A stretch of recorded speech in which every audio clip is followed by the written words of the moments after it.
Bom dia, pessoal. Eu sou a Bianca Oliveira e hoje eu vou falar para vocês sobre o GhostRat. E ele é um malware que está ativo há mais de 15 anos e ele continua sendo usado por atacantes em diversos tipos de campanhas. Então a gente vai tentar entender um pouquinho do porquê isso acontece, já que querendo ou não, no mundo da tecnologia as coisas ficam obsoletas muito rápido, mas esse malware não, ele continua sendo constante durante esses quase 20 anos, né, na verdade. Mas antes eu vou falar um pouco sobre mim. Como eu já falei, eu sou a Bianca Oliveira, eu sou formada em análise e desenvolvimento de sistemas, eu estou num processo de mestrado em ciência da computação na Unifesp. Eu sou Tempester há 4 anos, eu comecei aqui como estagiária, depois eu pulei para STM, mas agora eu estou na área de Threat Intelligence. E também uma curiosidade sobre mim é que eu sou a voz feminina do Cyber Morning Call. Então, quando o Cabral tem alguma dificuldade ou está de férias e não consegue adiantar o episódio, sou eu que substituo ele. Então, talvez vocês já tenham me ouvido falar em algum episódio. Essa apresentação a gente vai tratar em 3 tópicos para ficar mais simples. A gente vai falar primeiro sobre o funcionamento do malware, depois o uso em campanhas e também algumas das variantes identificadas. Bom, antes de falar sobre o funcionamento do GhostRat, a primeira coisa que a gente precisa fazer é conceituar ele. Ele é um RAT, ou seja, ele é um Remote Access Trojan, ele é um trojan de acesso remoto. E como o nome diz, o principal ponto forte dele é permitir o controle do alvo remotamente. Esse malware ele foi criado em 2008 por um grupo chinês chamado C-Rufus Security Team e desde a criação dele ele está disponível publicamente. Então a gente já consegue ter mais ou menos um entendimento leve do porquê ele continua tão em alta. Você não precisa pagar para usar ele, você consegue achar ele facilmente na internet, principalmente no underground, e você pode baixar e fazer o que você quiser. Então ele está disponível publicamente há quase 20 anos. E ele tem algumas características muito específicas sobre ele que o funcionamento acaba agradando, né, os atacantes. Primeiro é o keylogger em tempo real, ou seja, tudo que você digita, ele captura em tempo real. Ele permite o acesso à webcam e também gravação de microfone. Ele permite o download remoto de arquivos, ou seja, você pode usar esse malware para, quem sabe, usar ele como uma porta de entrada para trazer novos malwares para o ambiente. E além de, óbvio, o controle da máquina comprometida. Então a gente pode entender que o GhostRat, ele não é tão novo. Ele não é um dos malwares mais avançados do mundo, mas ele é um arroz com feijão, sabe? Ele serve muito bem pro propósito dele. Em relação ao processo de funcionamento dele, também a gente tem que entender que existem 3 componentes relacionados à instalação dele e também ele tem algumas particularidades. Então, o primeiro componente, né, da instalação do malware é uma DLL maliciosa, que contém o kit de ferramentas mesmo do malware. Essa DLL geralmente é enviada para o alvo num e-mail de phishing, numa mensagem de phishing. Então, a maioria dos contatos que envolvem a disseminação do GhostRat envolve phishing. Essa DLL ela é instalada como serviço do Windows por um dropper. E também existe um aplicativo Windows que controla o malware nos hosts infectados. Então, são esses 3 componentes que fazem com que o malware funcione. Uma outra coisa interessante a gente citar é a questão de comunicação e compactação do Ghost, que são características muito específicas, que inclusive mais pra frente a gente vai ver que mudam em algumas variantes, né? O Ghost, ele tem a comunicação dele por meio de pacotes, e esses pacotes geralmente são compactados pelas bibliotecas ILib. E esses pacotes têm sempre um cabeçalho, né, no início da comunicação. E esse cabeçalho é sempre uma palavra mágica de 5 bytes chamada Ghost. Então, assim, se você viu isso em alguma campanha, pode ter certeza que é o GhostRat. É ele mesmo. Então, a gente vai falar agora de uso em campanhas, né? Como vocês viram, são quase 20 anos, né, do malware aí disponível. E nesse meio tempo a gente consegue ver algumas movimentações que foram mais importantes, né, vamos dizer assim. A primeira uso documentado do GhostRat foi em 2009, numa campanha chamada GhostNet. Foi uma campanha de espionagem contra exilados tibetanos em diversos países. Foi o primeiro uso que as pessoas viram o GhostRat aparecendo. De 2009 até 2017 tiveram alguns ataques isolados, nada de muito grande porte, mas a partir de 2017 a gente conseguiu ver diversas variantes do GhostRat sendo usadas em várias atividades bem chamativas, vamos dizer assim, né? Então, nesse período de 17 e 18, a gente viu ele sendo usado em 2 campanhas do grupo Iron Tiger, uma focando em institutos de pesquisas russos, uma outra focando em roubo de criptomoedas. Deu pra ver também a quadrilha Bronze Union usando ele, uma variante dele. E também uma coisa que vale destacar é o grupo Lazarus, que usou uma variante do GhostRat para entregar um backdoor próprio deles. Isso é interessante a gente comentar porque até esse período sempre era usado por grupos de majoritariamente chineses. Então foi a primeira vez que a gente viu um grupo de origem norte-coreana usando esse malware. Depois de 2018, entre 2019 e 2020, a gente viu algumas campanhas também, o grupo Gallium usou visando alguns provedores de telecomunicação, O grupo China Z usou uma variante, esse grupo é muito conhecido por fazer ataques de DDoS, tanto para ambientes Windows e Linux, então teve mais esse objetivo disruptivo. E também é interessante a gente falar do grupo Igaiza, que eles usaram uma variante do GhostRat numa campanha temática do coronavírus.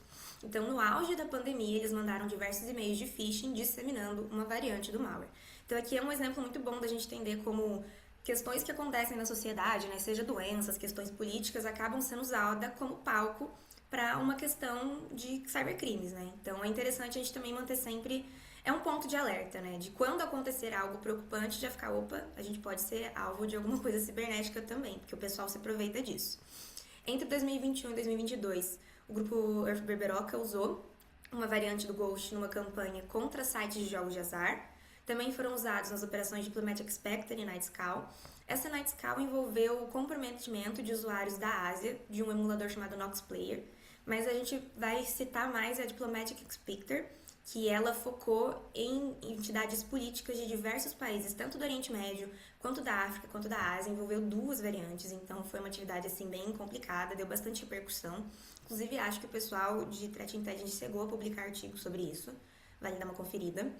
E aí depois, entre 2023 e 2025, a gente teve uma baixa de atividades, a maioria dessas que eu coloquei aqui ocorreram esse ano, mas não saiu muito do mesmo. Variantes sendo usada, né? Essa Ghost Cringe, ela já havia sido vista em outras campanhas anteriores, né? GodRed foi descoberta agora em setembro, num ataque direcionado a entidades financeiras, né? Voltadas muito para negociação e corretagem.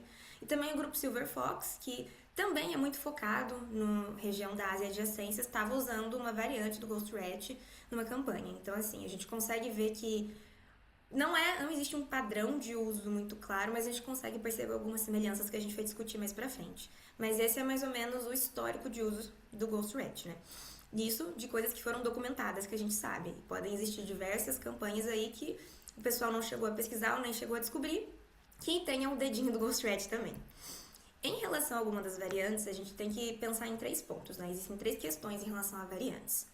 A primeira são variantes que foram identificadas e documentadas com nome. Existem as variantes que foram identificadas, mas não foram documentadas com nome, seja por meio de pesquisadores ou até mesmo por meio de até mesmo um atacante dar algum nome. E existem também variações das variantes. Então, o Ghost ele é muito complicado exatamente por isso. Hoje a gente vai tratar aqui mais de variantes que receberam novos nomes. Mas no artigo sobre esse assunto lá no site da Tempest, no site Channel, eu destrinchei mais essas situações. Mas já é um exemplo do porquê ele é tão complicado, né? Exatamente por ele estar público, muita coisa pode acontecer. Mas vamos falar primeiro dessa Ghost Times. Essa Ghost Times, ela tem umas mudanças no pacote de comunicação, sai um pouco daquele padrãozinho, e ele também inclui novos comandos. Então a gente vê que existem porções do código original do GhostRat, mas também já tem algumas mudanças leves, mas ainda tem mudanças. Essa Ghost Cringe tem mudanças um pouco mais significativas, né, vamos dizer assim. Você tem uma modificação da palavra mágica, que em vez de ser Ghost, passa a ser XY. E você também tem a presença de alguns comandos mais exclusivos. Então a gente vê que ele é um pouco mais direcionado, né? O uso dele é um pouco mais específico. Essa Big Bad Wolf, inclusive, foi a variante usada pelo grupo Lazarus. Tem o uso de alguns binários exclusivos. E também tem algumas mudanças nos retornos de chamada, numa tentativa de tentar evitar a identificação de uma comunicação típica do GhostRat, sabe?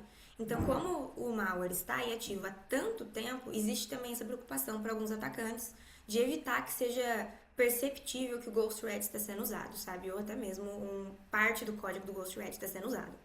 Essa Milestone também tem algumas diferenças interessantes.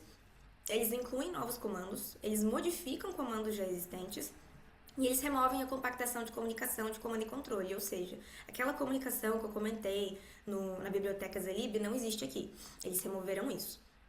Existe também a variante SugarRat, que tem alguns comandos personalizados, mas muda o cabeçalho do pacote. Em vez de ser 5 bytes, passa a ter 8 bytes. E também a Tunnel Expector, que é daquela campanha que eu comentei que usou entidades políticas de vários países, que o ponto principal deles é a inclusão da técnica de tunelamento de DNS para poder fazer a extração de dados. Então aqui a gente consegue perceber que as variantes, pelo menos dentro essas, elas se modificam para atender o interesse do atacante, né? Então, coisas que, por exemplo, na versão original do malware ideal é muito importante, para outras não são importantes. coisas muito específicas que para o atacante é interessante, que não tinha no malware original, são adicionadas. Então a gente pode pensar como se o Ghost fosse meio que um canivete suíço, sabe? Ele permite muitas oportunidades e você consegue usar muitas coisas exatamente por causa desse excesso de possibilidades, né? E também tá público, então fica muito mais fácil.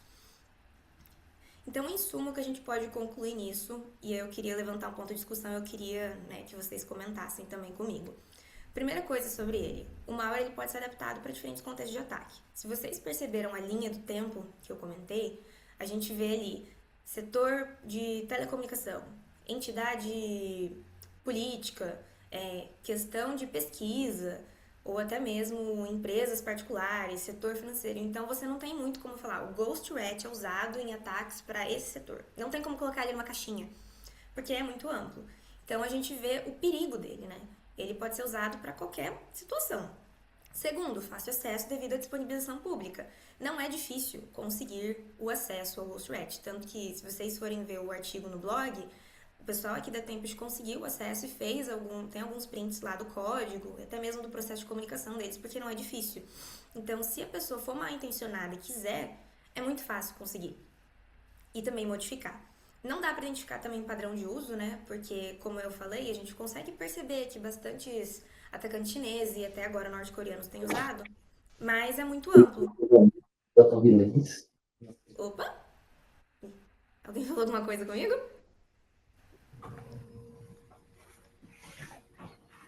Eita, eu acho que o microfone abriu.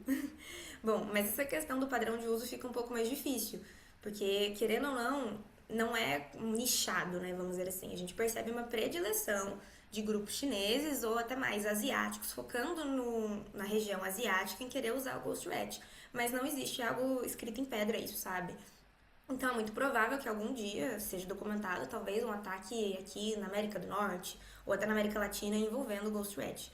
E por último, tudo isso causa uma dificuldade na mensuração do impacto, porque você tem muitas possibilidades de uso, modificação, fácil acesso, você pode usar em qualquer contexto, você pode usar para aqui, outro pode usar para um outro ataque do outro lado do mundo. E tem um outro ponto que eu cheguei a comentar, não sei se vocês notaram, mas o Ghost Rat, ele é um básico, não é um arroz com feijão muito bom, mas ele também tem sido usado como porta de entrada para os outros malwares. Então assim, o que ele faz já causa bastante impacto. Mas se você quiser usar ele para trazer um novo malware, igual por exemplo o Lazarus fez, querendo ou não, você pode fazer isso. E aí você pode levar, por exemplo, um backdoor, você pode trazer um ransomware para o ambiente, e aí o problema vai escalando. E é curioso porque, apesar de tudo, o Ghost Rat não tem tanta fama assim, sabe? Quando a gente resolveu pesquisar e fazer um artigo sobre isso, posteriormente à apresentação, isso surgiu porque nós estávamos acompanhando as notícias, né? De vários portais de segurança e a gente percebeu um padrão. Em pouco tempo a gente viu cerca de 6 publicações citando variantes do Ghost Rat ou o próprio Ghost Rat. Isso chamou muito a nossa atenção, porque até então não havia um compilado, né, um dossiê sobre ele, sobre a origem, sobre os principais usos, sobre as principais características. Isso foi muito diferente, porque ele tá aí há quase 20 anos, né, 2008.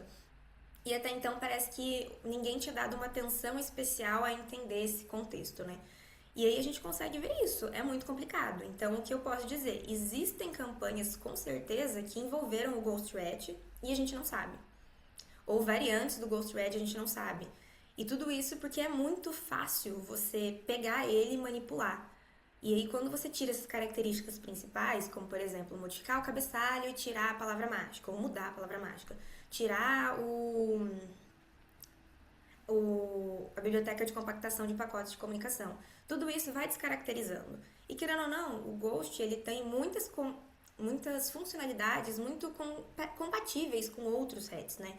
Porque quase todo hat tem todas as funcionalidades que a gente listou aqui, né? Questão de keylogin, download remoto, controle de acesso remoto. Então, tudo isso você acaba deixando muito generalista, sabe?